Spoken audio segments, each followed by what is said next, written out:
유방암에서 생존율을 올렸다고 입증이 되어 있는 검사는 한 가지밖에 없습니다. 산부인과 전문의 박지수입니다.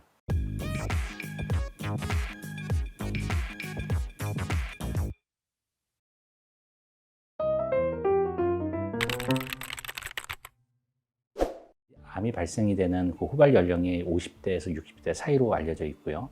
그리고 이제 남성은 5명당 2명이 기대 수명까지 생존을 한다고 할 때 5명당 2명이 이제 암에 걸리는 걸로 되어 있고, 여성은 3명당 1명이 암에 걸리는 걸로 되어 있습니다. 이게 남자와 여자가 암에 걸리는 그 종류도 좀 차이가 있는데요. 남성은 폐암, 위암 순서대로 이렇게 나가지만은 여성의 경우는 유방암이 제일 많고요. 그 다음에 갑상선암, 흔하게 생각하는 이제 자궁 쪽에 생기는 암들, 그러니까 자궁체부암이라든가 자궁경부암, 이것은 이제 통계상으로는 이제 8위, 10위 정도로 이렇게 좀 내려가 있는 상태입니다. 아무래도 지금까지 이제 그 여성암 정기 검진이라고 하면 자궁경부암이 이제 주된 검사였었기 때문에 조기에 많이들 발견하셔서 지금은 빈도가 좀 내려간 것 같습니다. 이 여성분들에게 그 호발되는 그 암들을 같이 이제 그 정기적으로 검진을 하고 조기 발견을 한다고 하면 자궁경부암이라든가 자궁체부에 생기는 암들, 또 난소암 외에도 유방암과 갑상선암을 같이 포함시켜서 생각을 해야 된다고 생각을 합니다.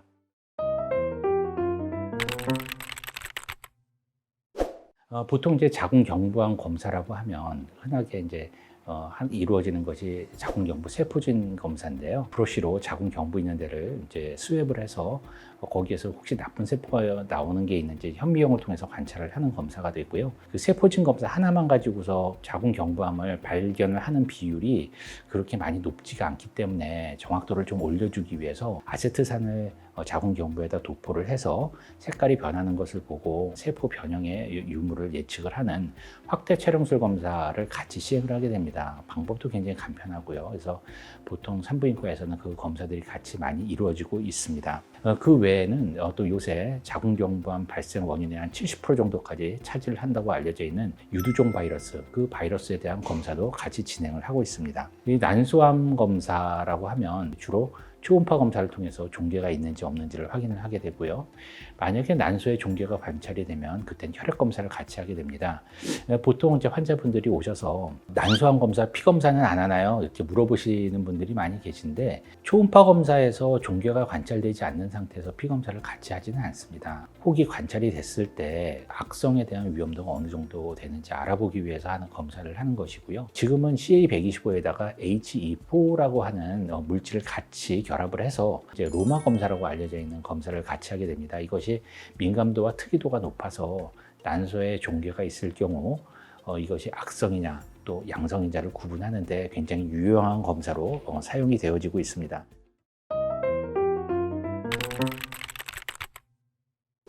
그리고 이제 유방 검사인데요. 유방 검사는 가장 기본이 되는 검사는 유방 촬영입니다. 엑스레이를 가지고 하는 검사고, 환자분들이 오셔서 검진을 하실 때 이게 이제 기계로 유방을 압박을 하다 보니까 그게 불편해서 이제 혹시 이제 유방 촬영은 좀 피하고 초음파 검사만 하면 안 되냐고 이렇게 물어보시는 분들이 많이 계신데, 그것은 절대 그렇지가 않습니다. 지금까지 그 보통 유방 검사를 하기 위해서 엑스레이와 그러니까 유방 촬영과 초음파 검사 두 가지를 많이 하지만은 확실하게 유방암에서 생존율을 올렸다고 입증이 되어 있는 검사는 유방 촬영술 한 가지밖에 없습니다. 그래서 단 한 가지 검사를 한다고 하면은 엑스레이 검사, 유방 촬영을 하는 것이 맞습니다. 유방에도 영기암이 있거든요. 근데 유방에 생기는 그 영기암은 종괴를 형성하기 전인 경우가 많기 때문에 초음파상에서도 잘 보이지 않는 경우가 많아요.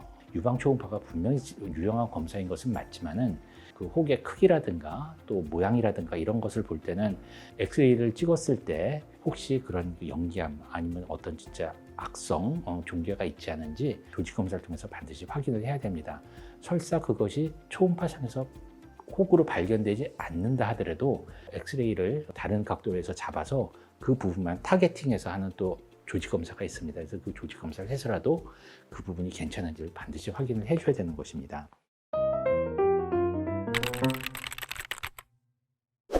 갑상선 검사는 이게 뭐 꼭 여성암인가 라고 생각을 하실 수도 있는데, 갑상선에 생기는 종괴는 남성 대비 여성에서 5배 정도가 많은 걸로 알려져 있습니다. 그래서 여성에게 특별히 많은 암이라고 볼 수가 있고요. 유방을 검사할 때 같은 장비로 바로 목 있는 데를 보면은 같이 간편하게 검사를 할 수 있기 때문에 갑상선에 혹시 종괴가 있는지 이런 거에 대한 검사도 초음파 검사를 통해서 같이 확인을 해보시는 것이 좋습니다.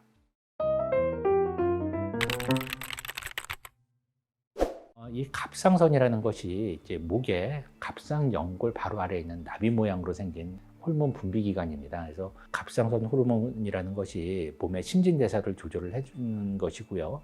보통 이제 갑상선 검사라고 하면 혈액 검사를 통한 갑상선 기능 검사가 있고 또 초음파 검사를 통한 갑상선에 혹이 있는지 종괴가 있는지 갑상선 암 같은 것들이 있는지 보는 그 검사가 있습니다. 초음파 검사를 통해서 만약에 종괴가 발견이 됐다라고 하면 통상은 1cm가 넘어가지 않으면 뭐 특별히 검사 없이 주기적인 관찰만으로도 충분히 관리가 가능하고요. 만약에 이제 초음파상에서 보이는 모양이 조금 안심을 할 수 없다든가 하면 세층 검사라 그래서 가느다란 바늘로 초음파 가이드 하에 그 부분만 타겟팅해서 찌른 다음에 좀 흡입해내서 갑상선 종기에서부터 나온 세포들을 현미경으로 관찰해서 이게 괜찮은 혹인지 아니면 악성에 해당되는 혹인지 아니면 지금은 괜찮지만 악성으로 넘어갈 위험이 높은 혹인지 이런 것들을 구분을 해볼 수가 있습니다. 설사 이제 갑상선에 좀 나쁜 것이 생긴다 하더라도 보통 한 1cm에서 4cm 정도까지 주변 조직을 침범하지 않거나 인접해 있는 임파선들에 전이된 것이 없다면은 해당 갑상선 부분만 절제하는 방법으로 치료가 가능한 걸로 돼 있고 또 설사 이제 갑상선 암이다 하더라도 이게 진행이 굉장히 느리기 때문에 갑상선의 크기가 1cm가 채 안 되는 그런 혹이 있다면 일단은 6개월 내지 1년 간격으로 정기적으로 관찰을 해보다가 그게 점점 자란다든가 모양이 좀 안 좋다든가 하면은 새침 흡입 검사를 통해서 조직을 확인해 보게 됩니다.